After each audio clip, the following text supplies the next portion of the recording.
राम राम श्री राम राम राम राम राम राम राम राम राम राम राम। जय श्री राम दोस्तों, कैसे हैं आप सब। स्वागत करता हूं आप सबका एक नए अंक में, एक नए एपिसोड में अपने YouTube चैनल स्टोरीज ऑफ बाबा नीम करौली, जहां मैं आप लोगों के साथ शेयर करता हूं बाबा नीम करौली महाराज की जीवनी, उनके कुछ किस्से और कुछ अद्भुत चमत्कार। दोस्तों, कहते हैं कि महाराज जी बड़े अंतर्यामी थे और महाराज जी एक क्षण भर के अंदर एक स्थान से दूसरे स्थान पर अपीयर हो जाया करते थे, एक स्थान से दूसरे स्थान पर उपस्थित हो जाया करते थे। और ऐसे चमत्कार, छोटे बड़े चमत्कार महाराज जी ने कई बार दिखाए, जब कई भक्तों ने उन्हें किसी अन्यत्र स्थान पर याद किया और महाराज जी जो है तुरंत वहाँ पर उपस्थित हो गए, या फिर एक साथ महाराज जी ने दो दो स्थानों पर जो है कई सारे भक्तों को एक साथ दर्शन दिए। इस तरीके से पहले भी हमने कई सारे किस्से सुने। आज का किस्सा जुड़ा हुआ दोस्तों कुछ ऐसे ही इंसिडेंट के साथ में। दोस्तों, आज का किस्सा है सन 1920 का, जब महाराज जी नीम करौली के अंदर विराजमान थे। और महाराज जी उस समय नीम करौली के अंदर एक पुरानी गुफा में रहा करते थे और उसी गुफा के अंदर जो है अक्सर तपस्या किया करते थे। महाराज जी का एक भक्त था गोपाल, जो एक बहेलिया था, और महाराज के आदेशानुसार जो है वो गुफा के बाहर जो है महाराज जी को खाना सौंप दिया करता था। और जब महाराज जी खाना खाकर थाली वापस रख जाया करते थे तो उसी थाली को उठाकर वापस जो है ले जाया करता था। गुफा के अंदर प्रवेश करने का जो है उसे आदेश नहीं था और महाराज जी उससे सख्त मना किया करते थे कि कभी भी वो जो है बिना आज्ञा के गुफा में प्रवेश ना करे। और एक बार उसने गुफा के अंदर बिना आज्ञा के प्रवेश कर भी लिया था, और उसके बाद में क्या हुआ था, क्या उसने देखा था, उसका किस्सा एक हमने पहले भी आप लोगों को बताया है। लेकिन अक्सर ऐसा होता था कि महाराज जी जो है खाना खाकर बाहर थाली उसको सौंप दिया करते थे और गोपाल जो है उस थाली को लेकर चला जाया करता था।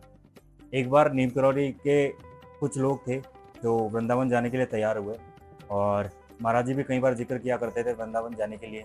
तो महाराज जी के पास में पहुँचे, महाराज जी से कहा कि महाराज जी हम वृंदावन जाना चाह रहे हैं और क्या आप हमारे साथ में चलेंगे। इस पर जो है महाराज जी, चूँकि लौकिक दृष्टि से तो यही ज्ञात होता है कि महाराज जी ने कभी वृंदावन देखा नहीं था उससे पहले, और लेकिन महाराज जी खुद अंतर्यामी है, महाराज जी जगत की सब कुछ जानते हैं, तो उनसे वृंदावन कैसे छिपा हुआ रह सकता है। पर उन लोगों को जो है मना कर दिया महाराज जी ने, और काफ़ी देर समझाने के बाद में भी जो है महाराज जी ने बाद में आने का कहकर जो है उन्हें वहाँ से भेज दिया। उसके बाद में वो लोग जो है वृंदावन के लिए तैयार हो गए और वृंदावन के लिए रवाना हो गए। इधर जो है गोपाल, जो महाराज जी का भक्त था, महाराज जी के लिए भोजन लेकर आया और थाली जो है गुफा के द्वार पर लेकर खड़ा हो गया। उधर महाराज जी आए और गोपाल से जो है थाली लेकर गुफा के अंदर वापस चले गए। कुछ देर इंतजार करने के बाद में जो है महाराज जी ने खाना खाकर थाली वापस गोपाल को सुपुर्द कर दी, और इसी तरीके से जो है सुबह शाम का नित्यक्रम चल रहा था।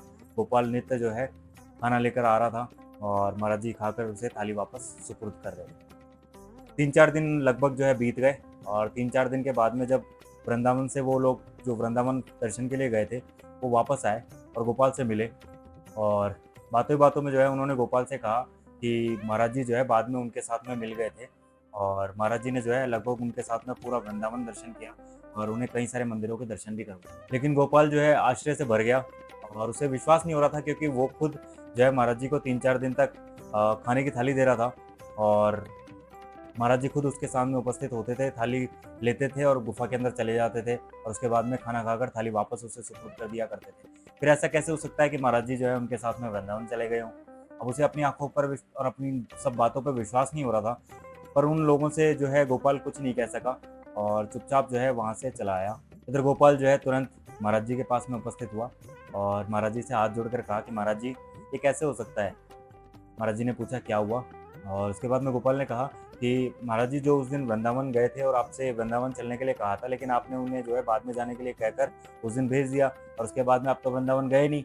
लेकिन जब वो लोग वापस वहाँ से वृंदावन दर्शन करके आए तो वो वहाँ पर बातचीत कर रहे थे कि महाराज जी ने हमारे साथ में यात्रा की और महाराज जी ने हमारे साथ में कई सारे मंदिरों के दर्शन किए, महाराज जी ने पूरे जो वृंदावन है उसमें हमारे साथ में रहे, और इस तरीके से जो है वो महाराज जी आपके बारे में कई सारी चीज़ें बता रहे थे। और लेकिन मैं उनसे कैसे कहता कि महाराज जी तो 3 दिन से गुफा में हैं और मैं खुद उन्हें खाना सुपुर्द करता था। और इस पर जो है फिर महाराज जी मुस्कुराने लगे और मुस्कुराते मुस्कुराते उसे गोपाल से कहा कि एक काम करो, तुम्हें उनकी बातों पर ध्यान नहीं देना चाहिए। और इस पर मुस्कुराकर जो है महाराज जी वापस तुरंत गुफा के अंदर चले गए। गोपाल पहले तो कुछ नहीं समझ पाया, लेकिन बाद में उसे एहसास हो चुका था कि ये अवश्य महाराज जी की लीला थी। तो महाराज जी इधर नीम करौली में और वृंदावन दोनों जगह एक साथ उपस्थित थे। उधर वृंदावन में उन भक्तों के साथ में कई सारे मंदिरों के दर्शन कर रहे थे और इधर जो है गुफा में तपस्या भी कर रहे थे। तो इस तरीके से दोस्तों महाराज जी एक ही समय में एक ही बार में कई जगह उपस्थित हो जाया करते थे। और इसी तरीके का एक और किस्सा है दोस्तों एक बार महाराज जी कानपुर चले गए और कानपुर अपने एक भक्त थे श्री देव कामता दीक्षित जी। और दीक्षित जी के घर यहाँ पर जो है लगभग 3 दिन तक उनके पास में रहे। दोस्तों 3 दिन तक दीक्षित जी के पास में रहने के बाद में चौथे दिन महाराज जी जो है दीक्षित जी को साथ में लेकर लखनऊ उत्तर प्रदेश श्री हरिराम जोशी जी के घर पे चले गए, क्योंकि महाराज जी को खबर मिली कि हरिराम जोशी जी की तबीयत अचानक से खराब हो गई थी और वे तेज ज्वर से पीड़ित थे और कई दिनों से जो है बिस्तर पर लेटे हुए थे। इसीलिए महाराज जी उनकी खैर खबर लेने के लिए वहाँ पे चले गए। दोस्तों जैसे ही महाराज जी जोशी जी के यहाँ पहुँचे तो जोशी जी महाराज जी को देखते ही जो है तुरंत विनम्रतापूर्वक खड़े हो गए और महाराज जी से आशीर्वाद लेने लगे। और तबीयत खराब होने की वजह से वो जो है तुरंत आशीर्वाद लेकर बगल वाली कुर्सी पर बैठ गए और महाराज जी जो है तुरंत उनके जाकर पलंग पर लेट गए। और जहाँ पर पहले जोशी जी लेटे हुए थे उसी स्थान पर महाराज जी लेट गए और ये महाराज जी की ही लीला थी। उसके बाद में कुछ ऐसा हुआ दोस्तों कि उसके थोड़ी देर बाद में ही जो है हरिराम जोशी जी का ज्वर जो है बुखार जो था वो धीरे धीरे उतरने लगा।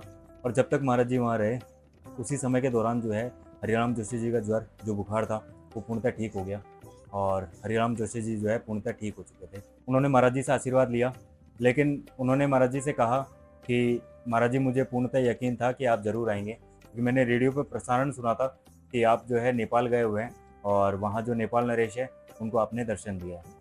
और इस पर महाराज जी जो है फिर मुस्कुराने लगे।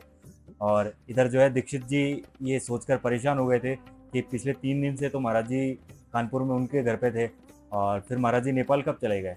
लेकिन रेडियो का प्रसारण था और रेडियो वाले जो है झूठा प्रसारण भी नहीं कर सकते थे। तो इधर दीक्षित जी परेशान थे और इधर हरिराम जोशी जी को लग रहा था कि महाराज जी जो है लखनऊ से लौटे हैं वापस और लखनऊ से जो है लौटते समय उन्हें दर्शन दिया है। लेकिन दीक्षित जी जानते थे कि महाराज जी कानपुर से सीधा लखनऊ आए हैं। लेकिन दोस्तों जब दीक्षित जी ने हरिराम जोशी जी को बताया कि महाराज जी पिछले 3 दिन से उनके घर पे थे कानपुर और वहीं उनके साथ में रह रहे थे, तो इधर हरिराम जोशी जी और दीक्षित जी अब समझ चुके थे कि सब महाराज जी की लीला है, महाराज जी का ही चमत्कार है, जो महाराज जी जो है एक ही समय में कई स्थानों पर और कई जगहों पर एक साथ दर्शन दे सकते हैं, कई जगह एक साथ उपस्थित हो सकते हैं। तो आज के अंक में, आज के एपिसोड में इतना ही दोस्तों। मिलते हैं अगले अंक में, अगले एपिसोड में। अगर आज का एपिसोड आप लोगों को अच्छा लगा तो लाइक कीजिएगा, शेयर कीजिएगा और चैनल जरूर सब्सक्राइब कर लीजिएगा। मिलते हैं अगले अंक में, तब तक के लिए धन्यवाद। कमेंट बॉक्स में जय श्री राम, जय बाबा नीम करौली महाराज लिखना मत भूलिएगा। जय हिंद, जय भारत, जय श्री राम, जय बाबा नीम करौली महाराज।